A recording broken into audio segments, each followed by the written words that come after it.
Bonjour à tous et bienvenue sur ma page. Alors, pour dire la température du temps aujourd'hui, on est quand même le 3 novembre et il fait super beau. C'est un excellent temps qui inspire à aller se balader, à aller se découvrir. Et ce qui est intéressant, c'est que dans ces mots se balader, aller découvrir, c'est de la culture. Et oui, là aujourd'hui, je vous parle de culture. Alors, c'est simple. Comment connaître, comment partager avec les gens?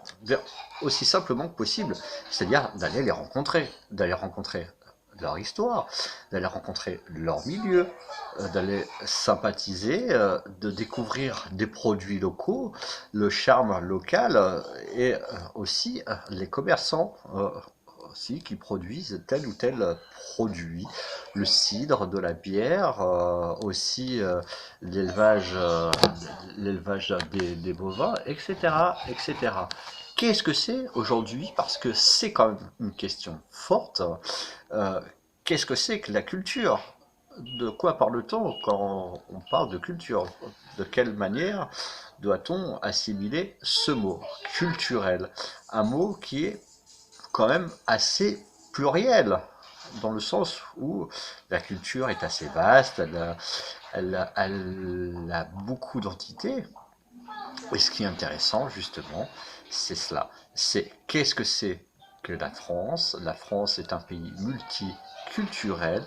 Qu'est-ce que c'est qu'un département? Un département est tout aussi multiculturel que la France elle-même. Une ville, qu'est-ce que c'est?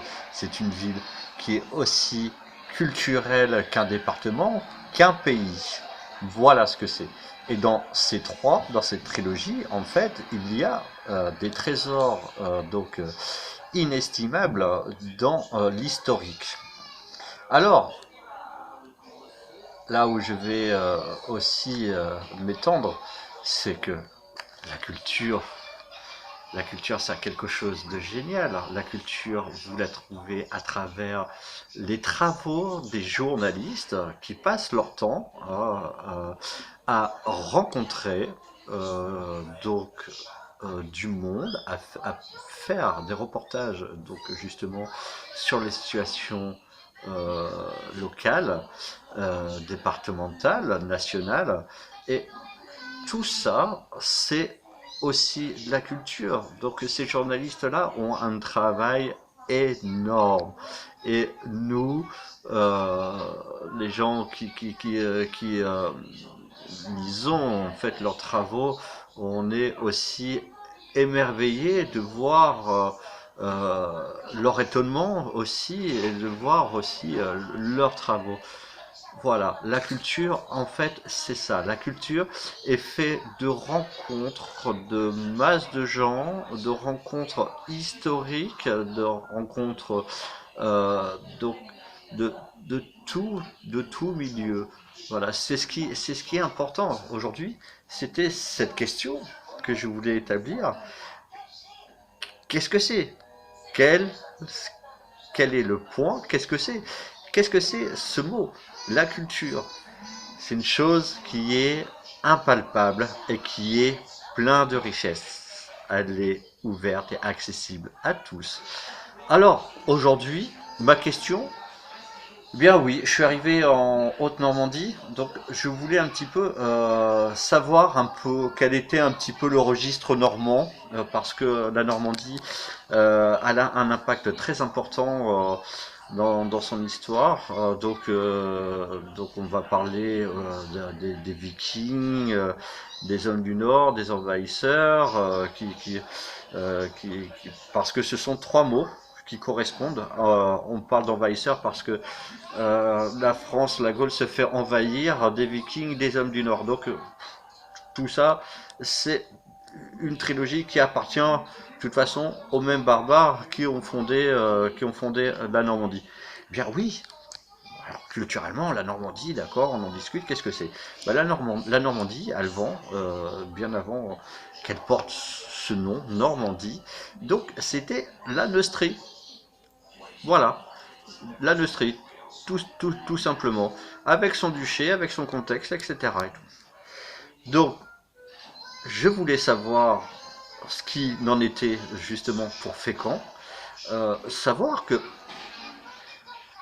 la tradition qui est ancestrale sur Fécamp, euh, quelle va être sa longévité, euh, qu'elle va, comment elle va évoluer, comment tout simplement ça va évoluer.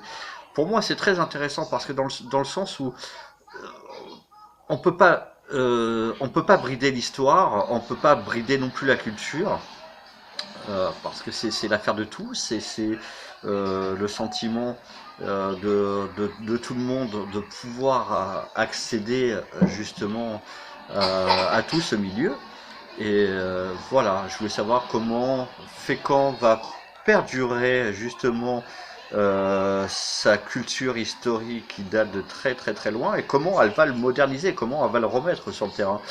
C'est-à-dire remasteriser un petit peu pour que justement ça aille beaucoup plus loin, que ça perdure chez les jeunes.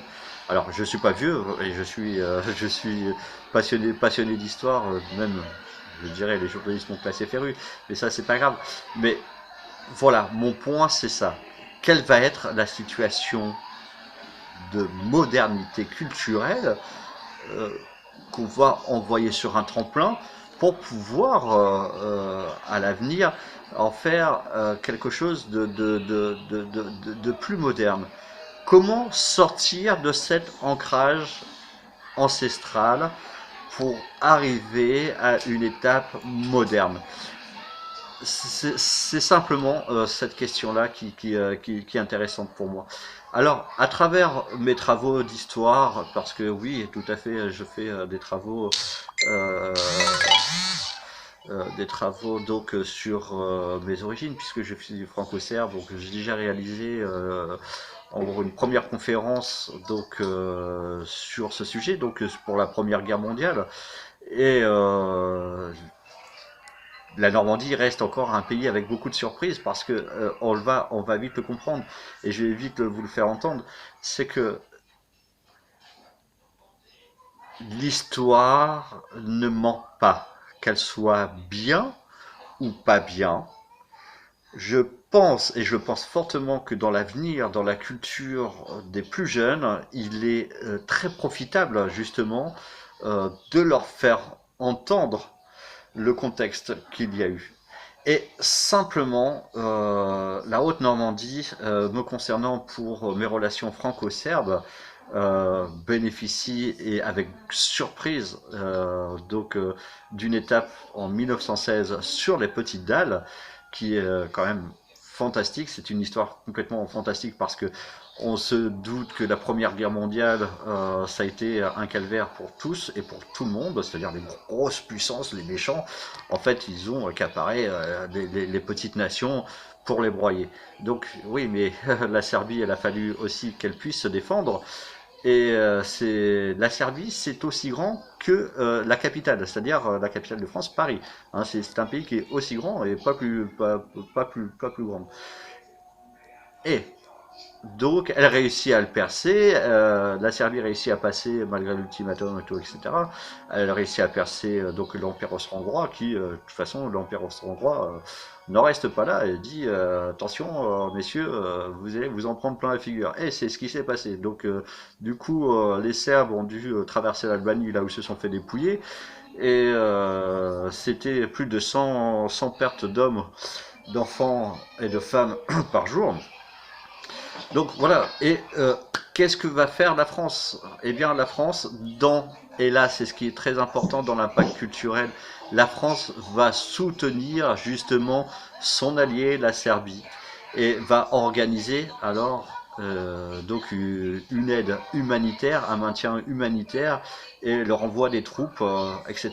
Alors ce qui est impressionnant, c'est que là aussi dans l'histoire, et que nini, on s'aperçoit aussi qu'une chose, c'est que finalement, on est loin de s'apercevoir de tout dans l'histoire et il faut ouvrir les yeux.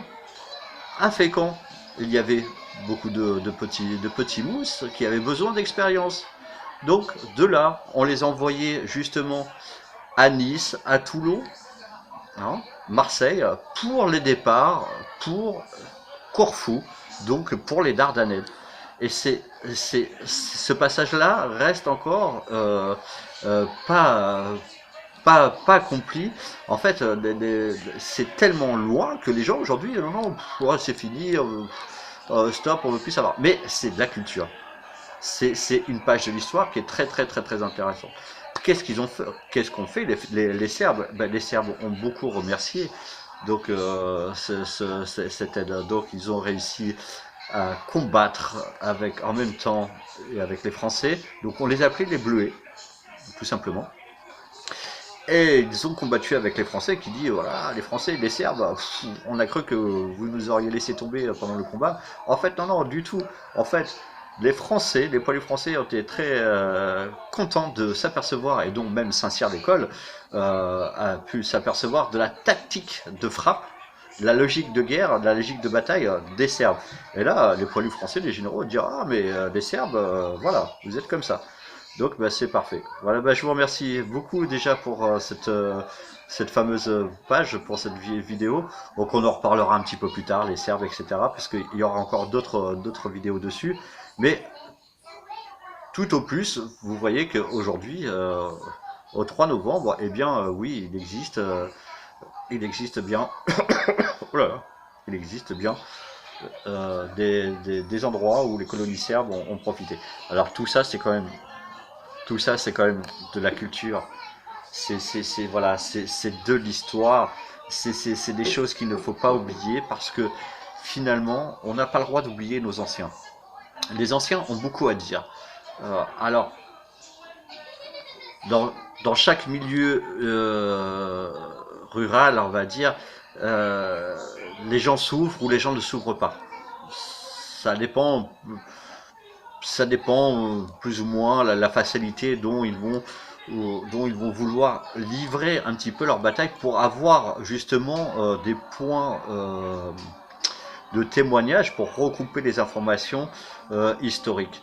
Alors, les livres, alors Internet ne suffit pas, et les livres parfois ne suffit pas du tout justement à recouper ces témoignages. Donc on a besoin de terrain. Comme un journaliste a besoin d'être sur le terrain, a besoin d'avoir ses photos, ses témoignages, ses livres, etc. pour avoir une base bien solide. Eh bien, c'est ce que je fais. C'est ce qui me plaît à faire. Je suis pas journaliste, je vais juste faire une histoire. Pour moi, l'histoire, c'est très important.